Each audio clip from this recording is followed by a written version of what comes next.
மானாமதுரை போர்க்காட்சி மட்டுமே ஒரு படம்டா. எடுத்து போட்டனா என்னடா, எத்தனை பாகுபலி, எத்தனை பிரேவகாற்று, எத்தனை பேர் எடுக்க முடியும்? ஒவ்வொரு பாட்டன் பூலித்தேவனா, அழகுமுத்து கோனா, மருது பாண்டியா, தீரன் சின்னமலை எல்லாம் காப்பியங்கள், வரலாற்று பெரும் காப்பியங்கள். விட்டு போயிருவேன் நினைக்கிறியா? நான் வென்று வந்து அரசு திரைப்படம் தயாரிக்க முடியாது. இந்த படத்தை நானே தயாரிப்பேன். ஏன்னா உனக்கு படிக்கிற பழக்கம் இல்லை, பார்க்கிற பழக்கம். படம் பார்த்து கெட்டு போனேன். வழி என்ன இருக்கு? நீ புறக்கணிக்கப்படுவ. வரலாற்றில் உன்னை புறக்கணிப்பான். உன்னுடைய பேரன்பும் பெருந்தன்மையை உன்னை வீழ்த்திருச்சு. நாம் அண்ணல் அம்பேத்கர் அறிவாசானை போற்றுகிறோம். எல்லா இடங்களிலும் அண்ணல் அம்பேத்கருக்கு திருவுருவச் சிலை வைத்து நாம் போற்றுகிறோம். அதற்கு முன்னவர் நம்முடைய பாட்டன் அயோத்திதாச பண்டிதர். அவருடைய சிந்தனையில் பல ஒற்றித்தான் அண்ணல் அம்பேத்கர் சிந்தித்திருக்கிறார். இட ஒதுக்கீடு என்பதை ஏற்கலைங்கிறார். சம உரிமை என்பதையும் ஏற்கலைங்கிறார்.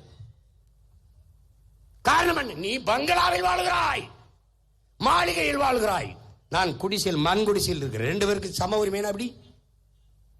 நீ பல ஆயிரம் ஆண்டுகளாக கல்வி கற்று வருகிறாய், நான் பல ஆயிரம் ஆண்டுகளாக கல்வி மறுக்கப்பட்ட சமூகத்தில் இருந்து வர்றேன். ரெண்டு பேருக்கு சம உரிமை எப்படி? நீ 3 வேளை சாப்பிட்டவன், நான் ஒரு வேளை உணவுக்கே போராடிக்கிட்டு இருக்கிறவன்.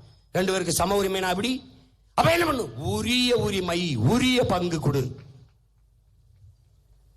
அப்ப ரொம்ப நாள் படிச்சிருக்கேன், எனக்கு அதிகமா கொடு. அதான்டா வகுப்பு வாரி பிரதிநிதித்துவம். அதை முதன்முதலாக இந்த மண்ணிலே சிந்தித்து பேசியவன் நம்முடைய பாட்டன் அயோத்தியாச பண்டிதர். அதுக்கப்புறம் தான் அம்பேத்கர் அதே கோட்பாட்டை வலியுறுத்துறோம்.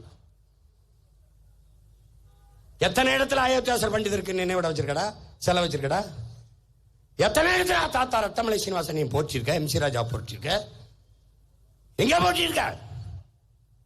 ஐயா ராமசாமி ஐயா ஈவேரா வந்து தான் படிக்க வச்சார். நம்ம தாத்தா ரத்தமலை சீனிவாசன் எவன்டா படிக்க வச்சது? எம் சி ராசாவை எவன்டா படிக்க வச்சது? ஐயா ஈவேராவுக்கு அருகிலே உட்கார்ந்திருந்த பேரறிஞர் என்கிற பெருந்தகை அண்ணா அவரை படிக்க வச்சாரா? அவர் முதுகலை எம்ஏ தானடா, முதுகலை படிச்சிருந்தாரு.